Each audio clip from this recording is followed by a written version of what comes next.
సూర్య నిశ్చితార్థం చూసిన జాను, "సూర్య ఇంత మోసమా" అని అంటుంది. జాను, "నీకేం జరిగిందో చెప్తా" అని సూర్య అంటే, "వద్దు" అని జాను ఏడుస్తూ వెళ్ళిపోతుంది.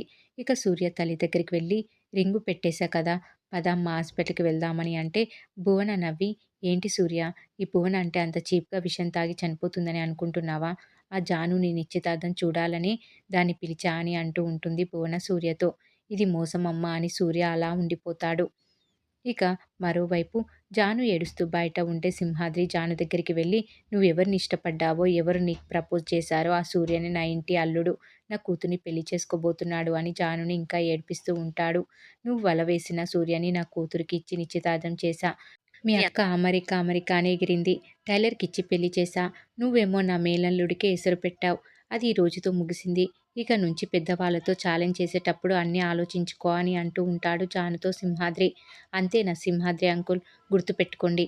ఏది శాశ్వతం కాదు" అని చెప్పి జాను వెళ్ళిపోతుంది. ఇక మరోవైపు నందు మురళిని తీసుకొని ఐస్ క్రీమ్ తినడానికి ఓ పెద్ద రెస్టారెంట్‌కు తీసుకెళ్తుంది. ఇక్కడ బిల్లు ఎక్కువ వస్తుంది కదా అని మురళి భయపడిపోతాడు. లోపలికి వెళ్ళాక మురళికి అసలు రెస్టారెంటు, కాఫీ షాప్‌ల నాలెడ్జ్ లేక చాలా కాస్ట్ ఎక్కువ అని మాట్లాడుతూ ఉంటాడు.